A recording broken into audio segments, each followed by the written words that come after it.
I'm Crystal Frasier. I'm a writer, artist, and game designer. I work for Green Ronin Publishing, primarily on the Mutants and Masterminds line. I've written a lot of Pathfinder adventures for Paizo, and just kind of all over the place. And I'm Steve Kenson. I am a staff designer with Green Ronin, which is well on its way to claiming the crown of queerest RPG company in the industry. And I also freelance various projects in the game industry, as well as producing some of my own superhero stuff under the imprint Ad Infinitum Adventures.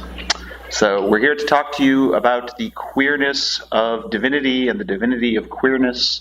And it turns out that the great secret of queering pantheons is that human mythology is already super queer. oh, yes. And one of the things that is important to realize is that a lot of the queerness inherent in human spirituality and views of the divine throughout human history has largely been erased in modern scholarship. And there has been a fortunate trend towards reversing that, but there's still a vast body of relatively modern scholarship that essentially erases the queerness inherent and found in a lot of mythological stories. When I was growing up, I did not know that Apollo and Hyacinthos were anything other than frisbee friends. You know. Is that like gal pals? You know, I don't know, kind of. So that's one of the important things to realize, that we're not just making this stuff up. In a lot of ways it is re-queering a lot of mythology and spirituality. Yeah, queer elements have been important in human spirituality going back more or less as far as we understand human spirituality existing. We know the corded ware culture of Northern Europe some 7,000 years ago had transgender priests and priestesses. We know that in ancient Rome there was an entire religious order dedicated to the goddess Cybele that specifically required assigned male at birth persons to castrate themselves and live as women.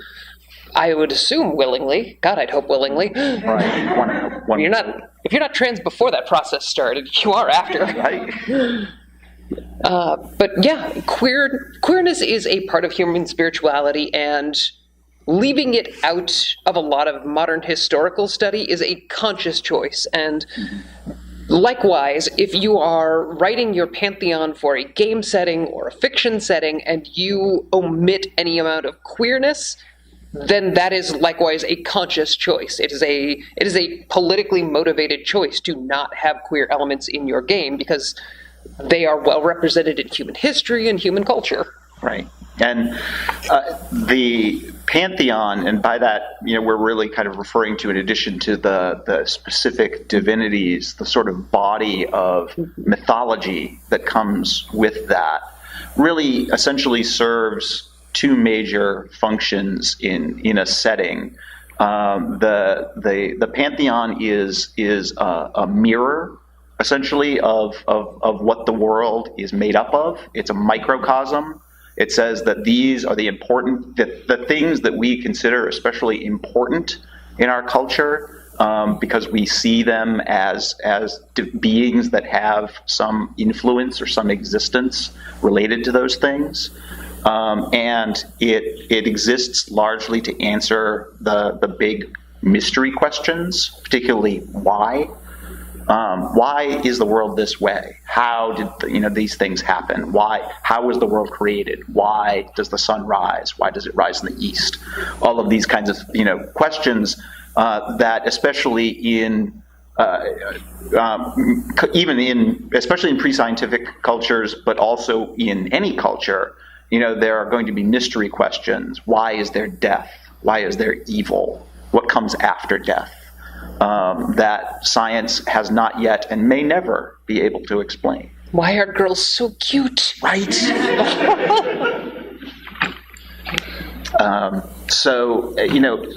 If we're looking at the notion that divinity is both mirror and sort of answer to a lot of questions, then queerness has to have a role in that, as long as it has a role in the world at all. Yeah, I think you did a lot of great design work in that regard for the original Blue Rose 15 years ago, and the updated and expanded religion of the setting with the new second edition. I mean, the purpose of I keep forgetting, Primarchs, Primordials, the Uber Four Gods, is to reflect humanity, and the idea is that living entities were made in the image of the gods, and so these four gods were like various genders, various attractions to each other, and that's why it is all mirrored in the vast diversity of humanity. Right. We knew we wanted Blue Rose to be an inclusive setting from the beginning, so we wanted to start that inclusivity from the beginning, and so from the moment that the holy texts say "in the beginning," we wanted to include that element of diversity, and we kind of drew upon. There's a concept I love a lot. That radical fairy spirituality talks about the notion of divinity as masculine and feminine and both and neither, as their four sort of axes. And we tried to embody that in our four primal deities, essentially, that they are all collectively masculine and feminine and both and neither. And so within that continuum, you find a whole range. Yeah, I got to pick up those pieces a little bit talking about gender in the same book, where because the two gods involved in making bodies for souls are masculine and feminine, the masculine and feminine gods, most bodies were one or the other, but to honor their two siblings, they also make bodies that are both and neither. Right. And I think there's so much to be said for baking the intent of your setting into the creation myths that you use. Yes. Blue Rose from the ground up is about not necessarily being perfect, but always trying to do better. And that's reflected in the creation myth, which is, again, trying to do better, and sometimes you screw up, and then you pick up the pieces and you move forward. Right. And that's literally what happened when the gods made the world. Yeah, and if your game setting is like a setting I won't call out by name, but if it starts with your creation goddess being raped because she's too pretty, then that sets a certain assumption about your world and the adventures and the intent of the designers that definitely sets a different expectation for gamers. Right. So there's the notion of starting a pantheon or a mythology from scratch, like we did with Blue Rose, and like a lot of fantasy creators do with their settings. There's the notion of researching real world mythology and delving into the queerness inherent, and you're going to find it in every culture, in every mythology. You just have to look. Sometimes you're going to have to look harder in places than others, but it's always there.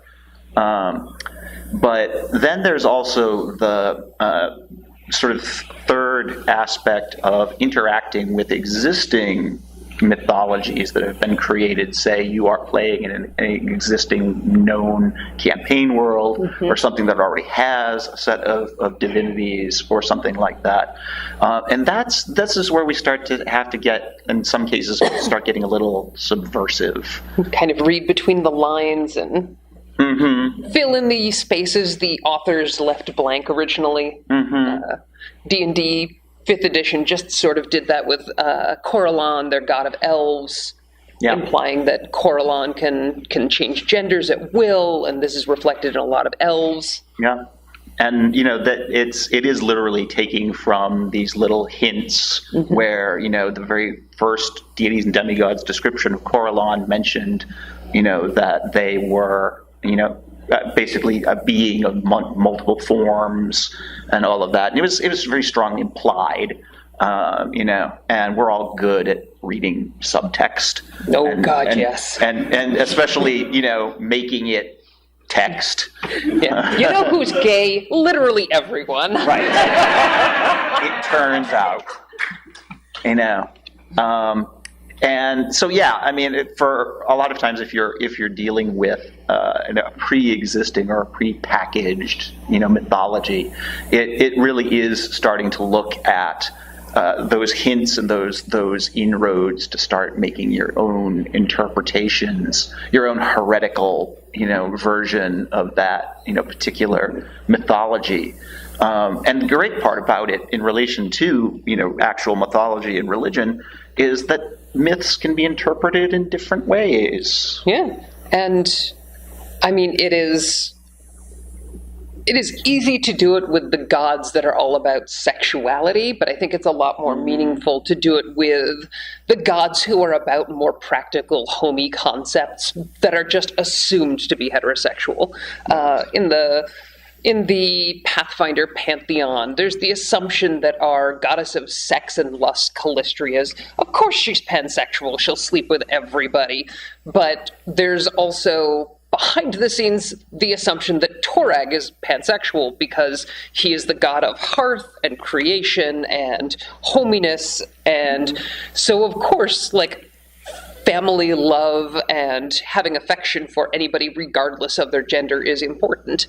Yeah. And trickster deities, because they're always shapeshifters, they're often, beyond, any one fixed form or gender, and deities of magic, because, queer people have always had a long association with magic and special insight into the world of spirit or an other world. That you can find queerness in every aspect of life, just as you do in life, so far as that goes for deities and pantheons. Yeah, there's a lot of association between queerness and the Fey worlds too, in terms of changelings and just right down to calling gay people Fey. Right, indeed. And in dealing with dwarves, and anyone who's interested in that can talk to Joe, who will explain it to you in great detail about queerness and dwarf culture. If you want to know about transgender dwarves, I've got you covered. Right, Crystal's all set. I don't know why, but dwarves are just a really queer people, and I love it. Right. So, what else did we want to hit upon, or do we want to take some questions? I mean, we should probably talk about designing with intent and how do you reflect the various aspects of queerness when you're thinking about a religion. Okay. Why don't you want to start with that? Okay. Seeing you brought it up. Just came off the panel where I have to think about practical, professional, bookkeeping. Which you did too. Yeah. Well, I mean, as we said, in terms of designing with intent, it really is looking at what you want in your setting and making that happen. There's an unfortunate tendency to expect that queerness needs to justify itself, and that it needs to justify its existence in some fashion, which is, of course, complete nonsense. Queer people exist just like everything else. And so there's no need for any justification. And I wouldn't call this justification, the only need in terms of a mythology is to maybe look at, again, those mystery questions where, take the child's perspective of saying, why are some people different? That's a question that's worthy of a myth, of saying, why are there some people who are different? Why are some people straight? Right. And really that maybe that's the myth. Yeah. I mean, maybe, the queer people in the setting are the special few who are left.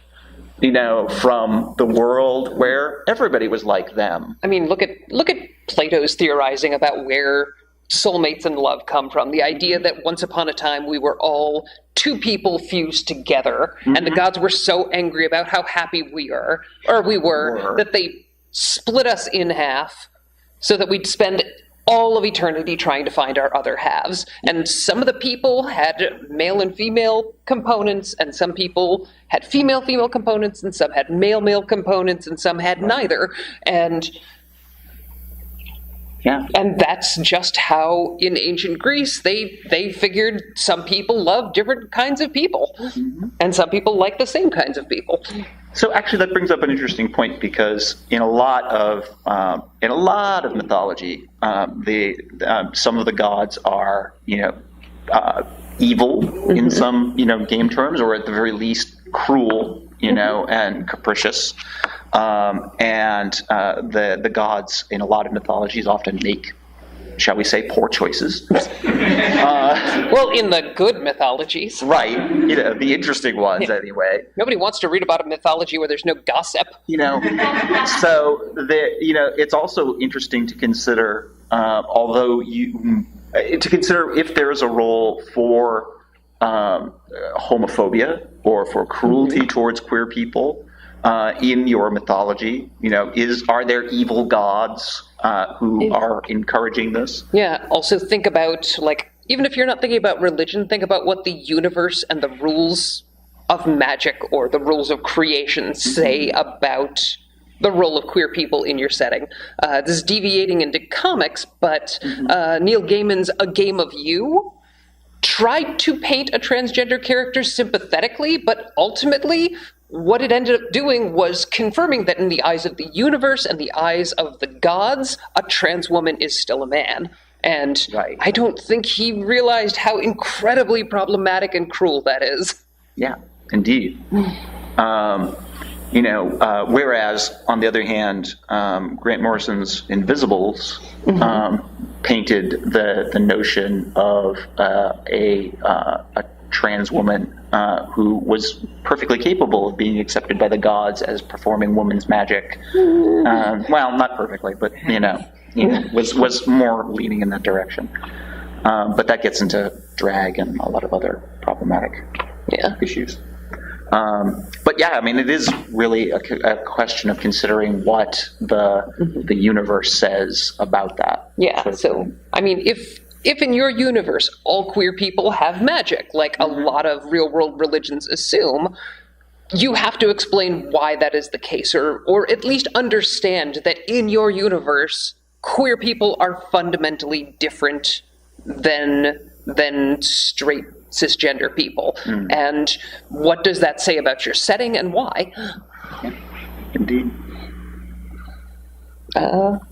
I don't know. Do we want to open it to questions at this point? We covered the basics pretty quickly. We have.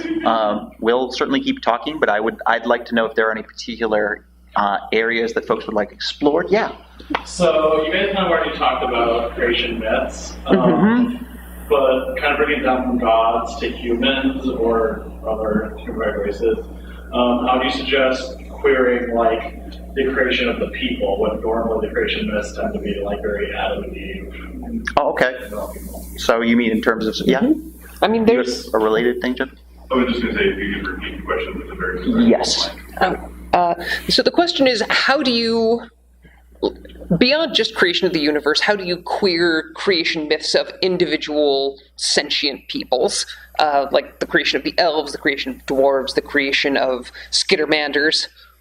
So, and I think the obvious thing there is it doesn't always have to start with an Adam and Eve scenario where two beings are created spontaneously and just propagate out millions and millions of babies. I think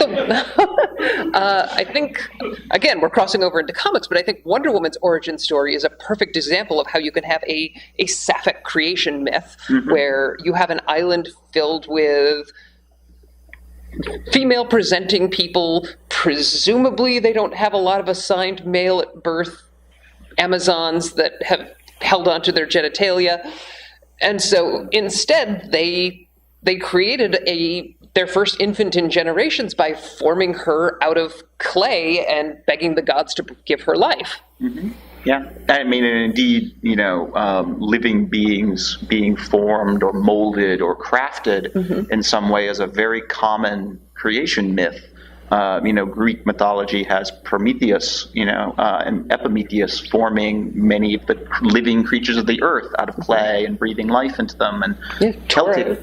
I was going to say, in Pathfinder, Torag makes the dwarves in a forge. Right. A lot of Celtic myths have forge myths of creating living things and breathing the breath of life into them. So the generative act, especially on a mythological level, doesn't have to necessarily be a heteronormative act of procreation. It would be a really interesting twist to make a creation myth where the gods create two women, one with a womb and one with testes. Mm-hmm. And among their children, some of them become men. Mm-hmm. I mean, that labels men as an aberration or a deviation from the true state the gods expected. Mm-hmm. So there is definitely some loaded context there, but I don't think I've ever seen a creation myth that starts with two members of the same sex like that. I want to say, and I'm not super, I might be behind on it, but I think Exalted's creation myth has both...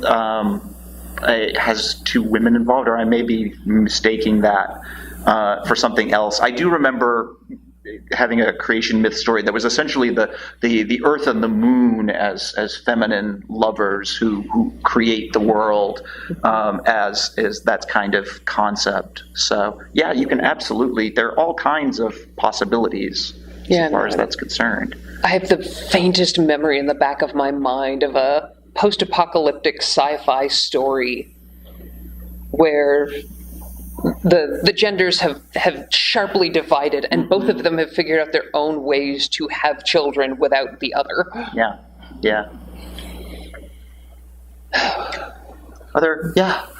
You mentioned that, if there's a pantheon of evil gods, it'd be good if, they had, maybe that's where, homophobia totally comes from. Mm-hmm. Just a pure question, would queerness in evil and good in a pantheon be all right? If I had queer gods and goddesses that were quote-unquote good lines, queer gods and goddesses that were evil lines, as long as there were both, would that be something that, would be okay to write, okay to play around with, figure out? Yeah, I would think so. Absolutely. There are evil queer people, just like there are good queer people, and I mean, being the member of a given minority doesn't necessarily mean you're not going to be a jerk, and doesn't necessarily mean you're going to have more empathy than anyone else. Right. I think it's really only starts to get problematic. In fact, when you're only insisting it's one or the other.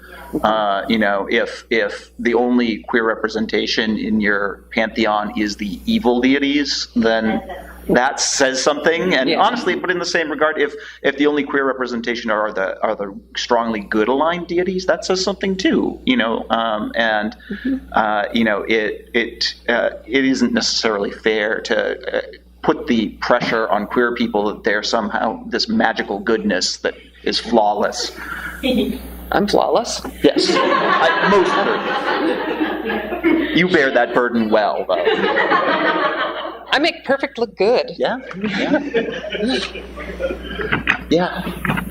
So trans things tend to be highly problematic for most game developers and whatnot, simply because there seems to be this association trans characters that we present in our games or something are related to non-human entities or something like that, robots or shapeshifters and whatnot. And honestly, trans myths are a little bit more associated with the idea of tricksters, and even in the case of Hindu religiosity, you have Vishnu as being a very sort of seen as a very trans-friendly kind of myth, but inevitably Vishnu, as he's sort of invoked, is usually male. It just happens to be in a couple of myths that he ended up transforming and, for the good of the world, became a woman.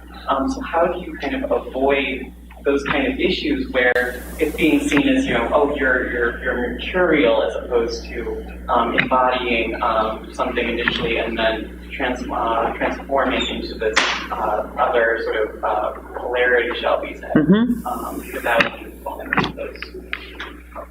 Okay, so the question is, how do you embody trans myths when so many trans myths in the real world have to do with shapeshifters or other mercurial impermanent entities or people who get forced into the role of switching genders for part of a quest or a greater good or a curse?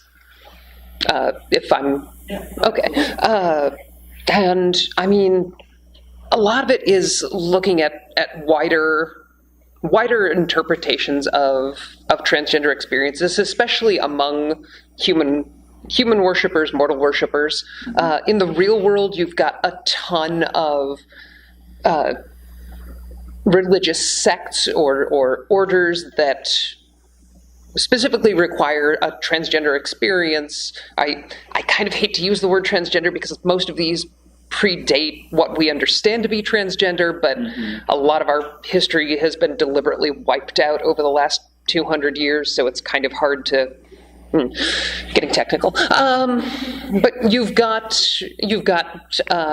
groups like the Mucha in Central America who are largely assigned male at birth but live as women. You've got Two-Spirit and various other third gender experiences for various Native American peoples. You've got the Hijra in India and the Order of Cybele in Rome. And all of these tend to be very, very home-minded.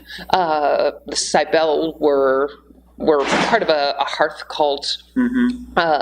In Native America, most third genders or gender non-conforming people were considered good luck.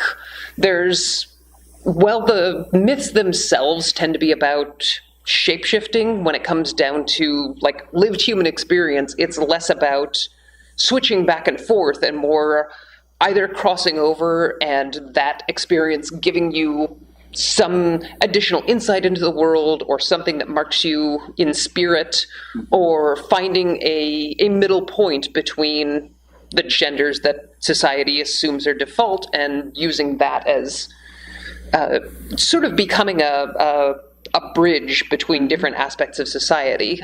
Your role in those cultures was generally to be some form of counselor, some form of healer, or I mean, it's occupying that liminal space. Yeah, it's not a universal truth, but there's, in terms of like the practices, you see a lot of people making this cross.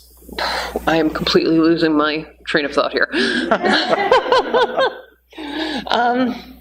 But I think it's important to also look at the distinction between the mythology and the lived reality, as Crystal says, Thank you. of the mortal worshippers, because the gods have options that are not open to us, but yet we as mortals seek to emulate them in different ways, and sometimes our emulations are what we're capable of, with the resources that we have, and so sometimes it's that mirror effect of divinity provides a mirror, and we are also reflecting it, as best we can. Yeah, and there's nothing wrong with a deity being gender fluid and changing how they present regularly. I mean, it's healthy and important. It makes characters like Loki much more interesting, both mythologically and in the comic books.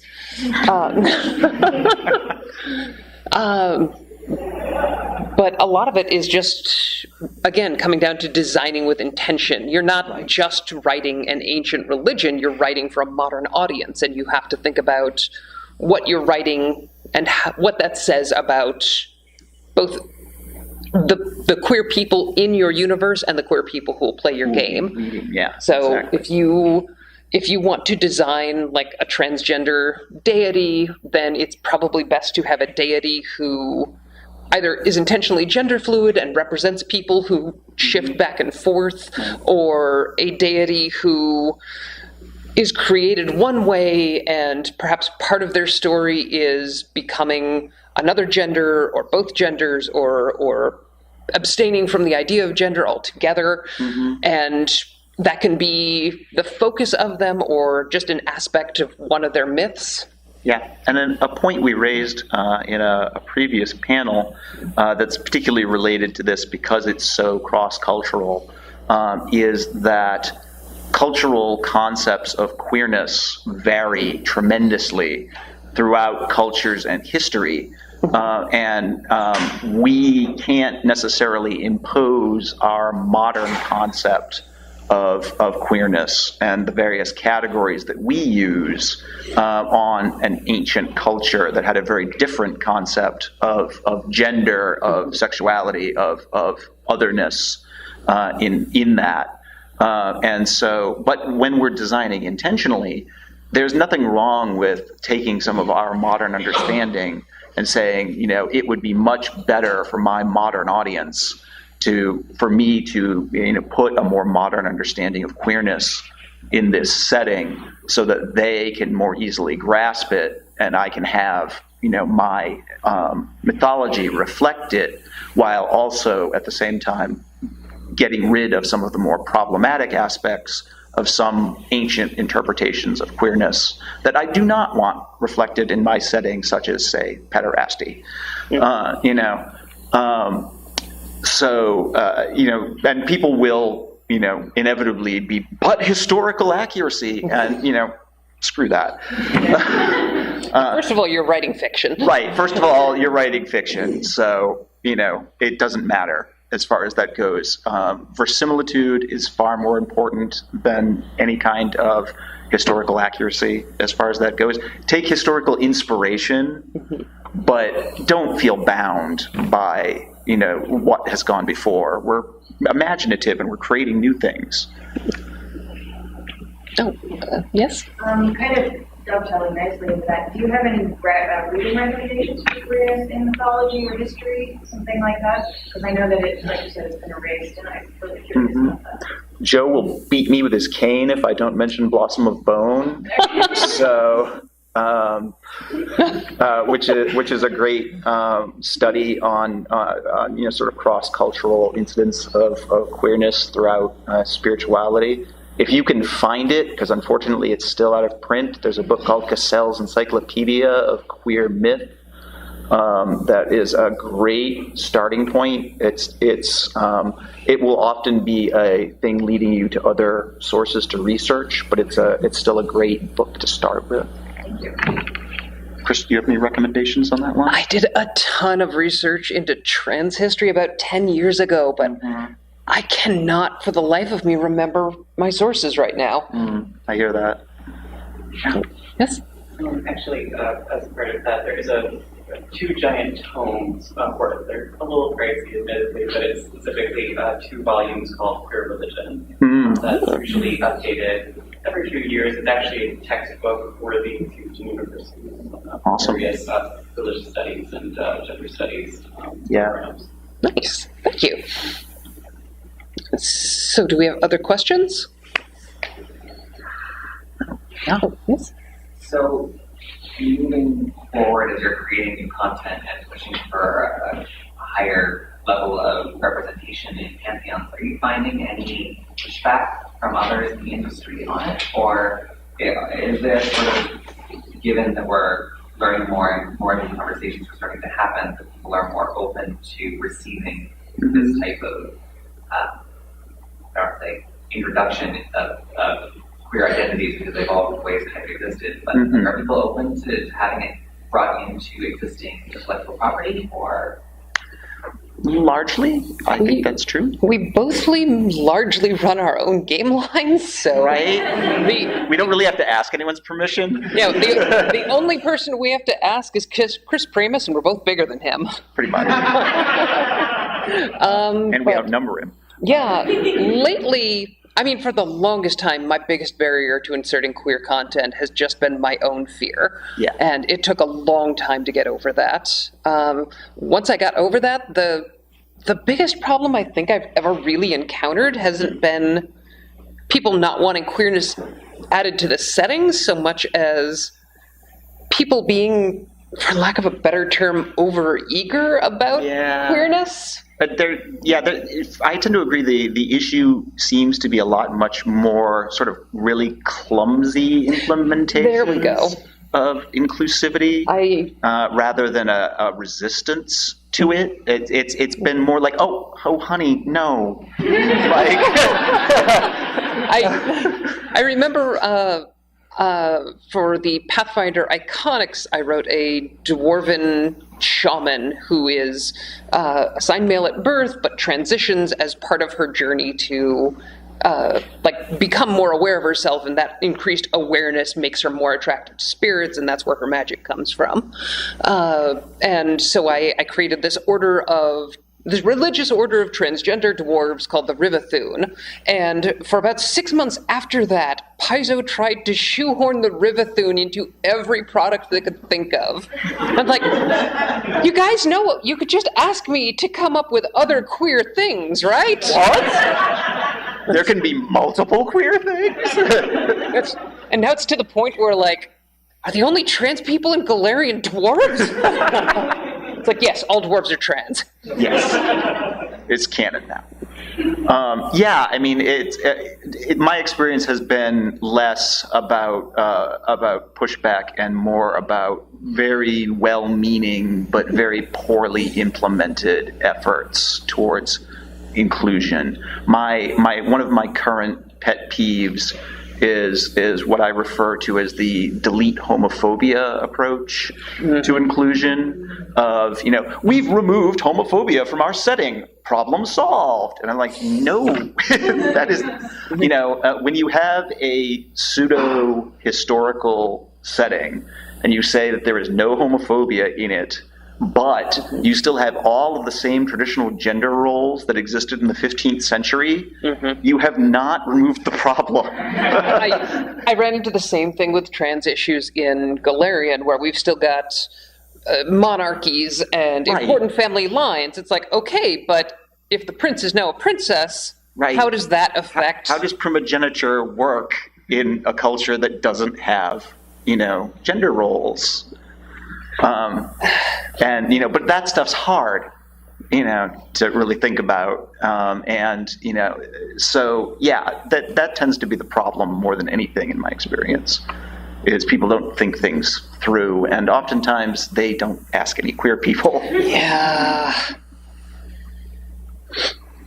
So what are some of the gotchas that you've encountered through your years of doing development? If you could go back 10 years and warn yourself, are there any things that you would say, I should have done this instead? I would have said, talk to some actual trans people when you were working on the first edition of Blue Rose, stupid. Just, for example. Oh, God. Or things you wish you would have done differently? I mean, everything about my career? Yeah, right. I mean...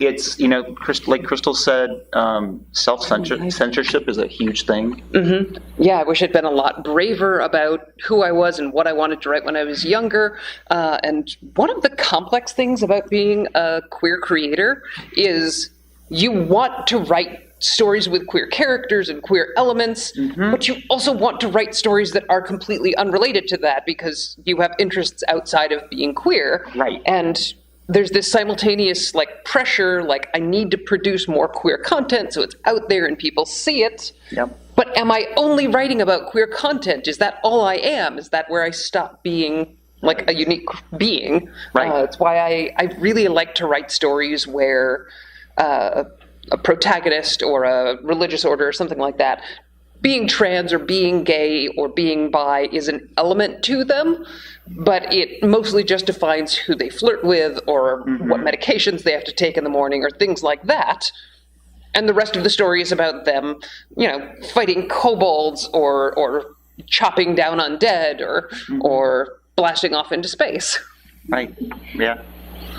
Yeah. Actually, sort of off of that, when sort of designing pantheons and myths and overall religious orders that we go along with them, where do you, I guess, how do you decide the sort of prominence of those myths? I think in terms of real-world cultures and whatnot, let's take Greece, for example, a lot of sort of queer myths that are involved in there sort of are, let's say, secondary mystery kind of things. Like you mentioned Apollo and Hyacinth. Sure. This is a sort of minor myth in the overall Apollo schema, more meant to explain Hyacinth's like son. Right. But otherwise, but simultaneously in like Blue Rose, you've made it very, very focused in terms of like there is actually this notion that like clearly there's a major queer expression in this world. But I guess like something like the Pantheon of Pathfinder and whatnot, it's a little bit more occluded, shall we say. Sure. So I guess in terms of your own designs, how you choose that. So if I'm understanding, essentially it's how prominent do you make queerness in the overall myths of the Pantheon, and particularly your approaches depending on sort of what you're writing for, your design decisions. Sure. Okay. I think a lot of it is going to come down to the product you're working for or working on. It's never going to be exactly the same answer, varying from setting to setting or creator to creator. I mean, a lot of it has to do with the message you specifically want in your game. If you want to say that homosexuality exists, bisexuality exists, ace people exist, then talking about, just at least in passing, well, this god does not feel attraction towards anyone and has never had their own divine children, and that's why there's no choir of angels dedicated to this god, even though they have worshippers, or however you want to explain your world. Mentioning these things in passing and that they exist is probably where you can stop. But for something like Blue Rose, where the intention is to say up front, this is a queer game, then making those themes and elements more baked in, like more prominent, more called out, and not just on the religion page, but in the sexuality and the romance section, we specifically call back to people who are attracted to both genders have this one title that is associated with one of the gods, and people who are only attracted to the same gender have this other title that's associated with a different god, and people who are only attracted to the opposite gender or other genders have this other title that's associated with a third god. Yeah. I mean, once again, it comes back to that notion that the divine is the mirror of the world.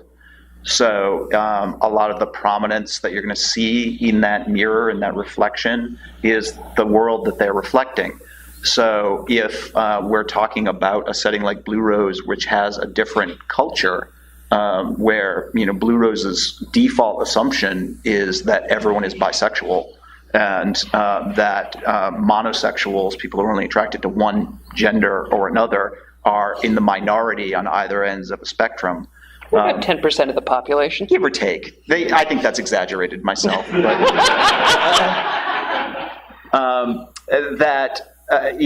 that requires, is going to create a very different reflection, in terms of what the divine or their view of the divine looks like, versus a setting that is a bit more heteronormative, and where queer people are, if not marginalized, are still a minority. Then their reflection, their overall prominence, and that reflection is going to be smaller. It's going to be a somewhat smaller footprint. It's going to be about these lesser myths, or just these in passing. Oh yes, this deity is only attracted to women, like her, for example. So I think it is very contextual. Beside the properties you've already mentioned, do you have other properties you would recommend with good representation and good implementation of queerness? You should always come with a list. Right? You never do. I always feel like I need to brush up on these things and like have my resources ready, and because the run up to Gen Con is always so busy. So the question is, do we have any other recommendations for settings where representation is handled really well? And we both know at least a dozen, but we are both tired and confused because it's day 3 of Gen Con. Right. And I think that... Let's have Wes answer this one. Right? Really? Interesting, Wes. Honestly, I think that a lot of the best implementations you're going to find in a lot of the indie games market, where creators can be more daring and aren't dealing with monolithic IPs and aren't answering to well-meaning but kind of clueless straight editorial or executive people, and can produce better expressions. I think that representation has gotten better overall, and there are definitely efforts being made, but like I said, they're kind of uneven, and could certainly it's a step, and could use some improvement. I will say Eclipse Phase, I feel, handles queerness really well. It's a post-human future role-playing game where you can download your brain into new bodies that are robotic or cybernetic or uplifted animals. And so at that point, having a new gender, right down to having a new gender no one has ever seen before, are entirely within your grasp. And it talks about how that has led to big revolutions in human identity and understanding. And it's starting to dabble a little bit in the weird religious offshoots that are growing up around these ideas, and the idea of conservatism has spread to also being bioconservative, which means you never upload your body to anything but the natal body you were born into. And it's got some fun ideas that I think are handled well. Yeah. Well, the nice thing about Eclipse Phase is that it embraces the queerness inherent in transhumanism and cyberpunk, unlike a lot of the sort of cyberpunk fans who are just we love body modification, and trans people are like, yay, and we're like, no, not you.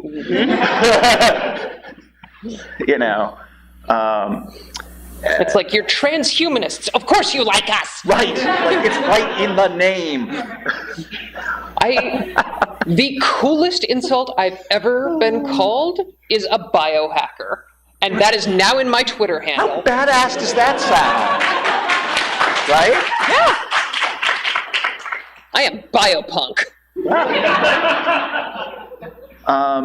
Gosh, I'm trying to think of other good implementations. I feel so bad. I've got friends' games who I should be plugging right now. Things like Anna Creator's The Watch. Oh, yes. Anna Creator's The Watch is great for that. Which is, a super queer game that's basically about an order of female warriors, about women. Not men warriors. I was just going to say, about an order of non-male warriors. You have to select what your gender is. Yes. And you have to identify, specifically, if you are heterosexual, that is a choice you have to make. It's not just the assumed default.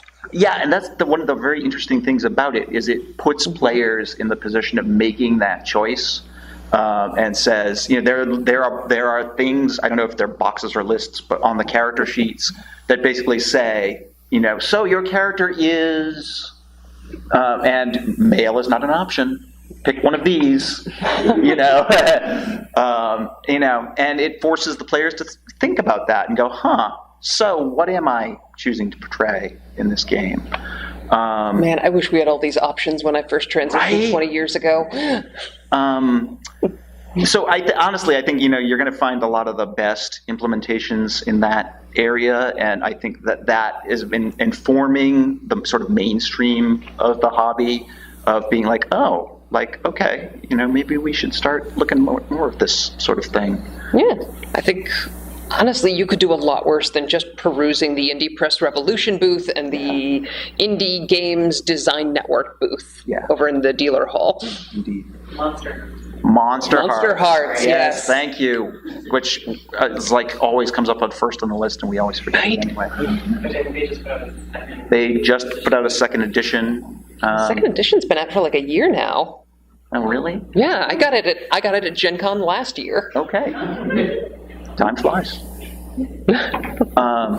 Yeah. Okay, so I have a question, kind of going back to something you mentioned earlier, Steve. How do you suggest going about writing authentic pantheons of gender or sexuality lines that you worked on? So like writing like trans gods, not trans, you don't have those experiences, you don't know the best way to explore that, or if you're just a heterosexual like person creating like a queer pantheon, how you would go about exploring that and doing it well and collecting correct information and not just putting something out there because you want to be diverse and then you're like, this is not right.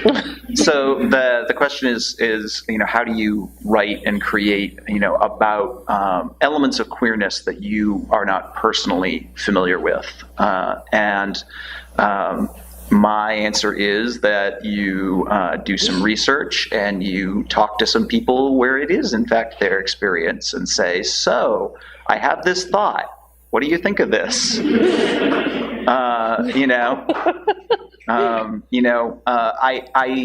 think that the writer notion, only write what you know, is both a good and a bad thing. I think that it's only write what you know or you are willing to learn. Don't assume you know. I'm never going to stop flipping you shit. I know, and you shouldn't. I believe in the maxim that you're going to screw up and you're going to learn, and when you know better, do better. Is what it comes down to. Everybody's gonna, screw up, and so you admit it. You say, "Hey, I'm really sorry I screwed up. How can I make this better?" And you do that. In this case, you hire Crystal to do it better.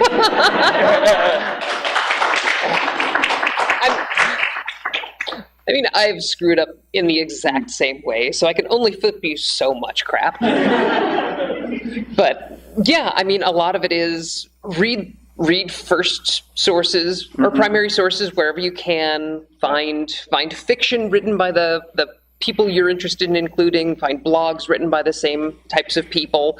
Write it to the best of your ability, and hire, if you can, a diversity consultant or a sensitivity reader to give it a look through. It is the best $20 to $50 you will spend, I promise.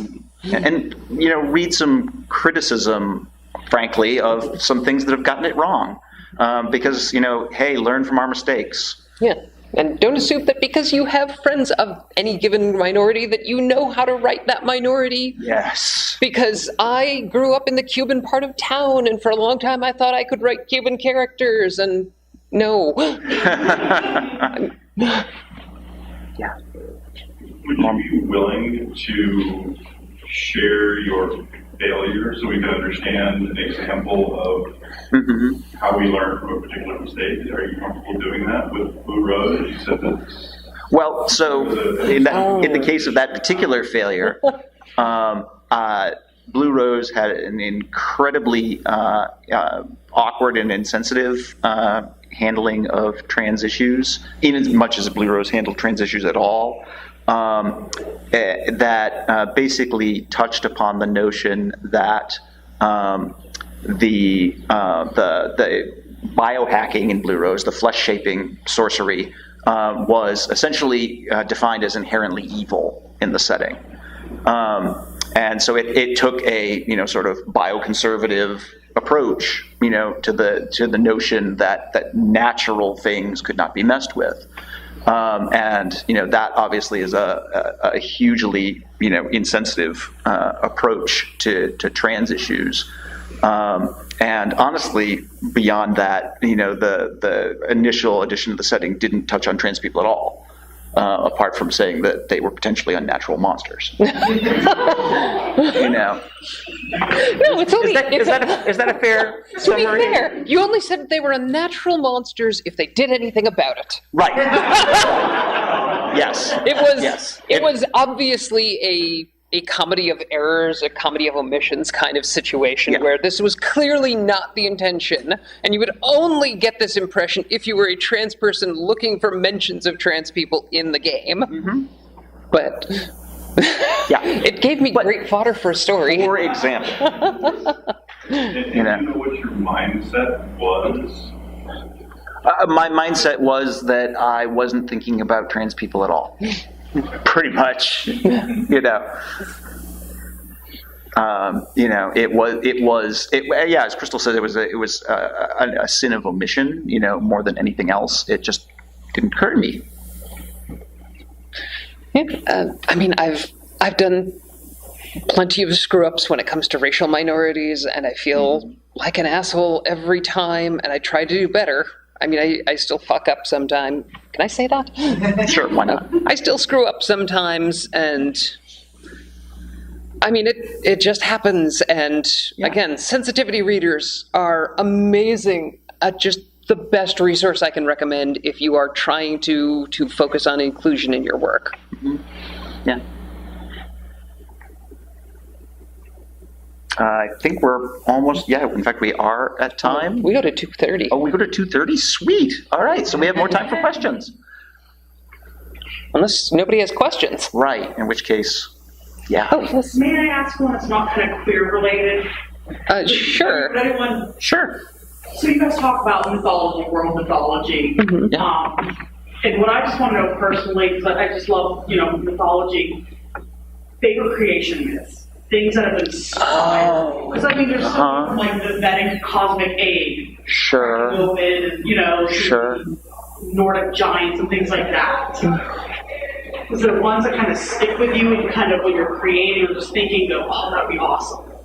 Well, one of my personal favorite creation myths is actually from the fairy tradition of witchcraft in America. And there's, and I'm going to screw up the poetry, so please forgive me, but that essentially says, in the beginning, there was the great star goddess who was the whole of the universe and whose body contains the stars. And in the curved black mirror of space, she beheld herself and fell in love. And from that passion, all life emerged. And I just love the poetic imagery of the great goddess who is everything, beholds herself for the first time. And the first love is self-love, but it's generative self-love that just creates everything, I've got a favorite, and it's one of these. It's an East African society, and I'm completely blanking on the name now, and I feel like a monster, but the idea is the world to begin with was nothing but hip-deep mud. And the first god emerged and decided, I need a house to live in. And so pulls a house out of the mud. And then he's like, well, I have to have my friends over to see this awesome house. Mm-hmm. But I can't let them see it all muddy. And basically goes about turning the mud into all of the world. Mm-hmm. Yeah. Yeah, I mean, and that's the thing about creation myths is there are so many options beyond the notion of these two binary things that are, somehow also masculine and feminine came together and, heteronormatively created everything. So, but there so many better ways to make things than just like... Right? When I have a baby, I am going to make one at a forge. Yes. Seems like a lot less trouble. Right? You get all the customizations you want. Yeah. Damascus. Yes.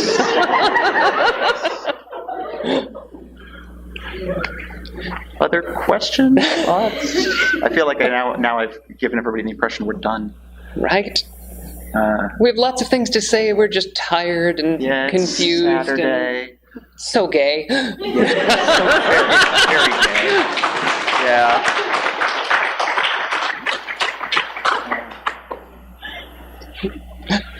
So, yeah, all right. If there are no further questions, I guess we're going to wrap it up. So, thank you all very much for coming. I think Jeff would love to tell you a bit about Tabletop Gamers. Yeah.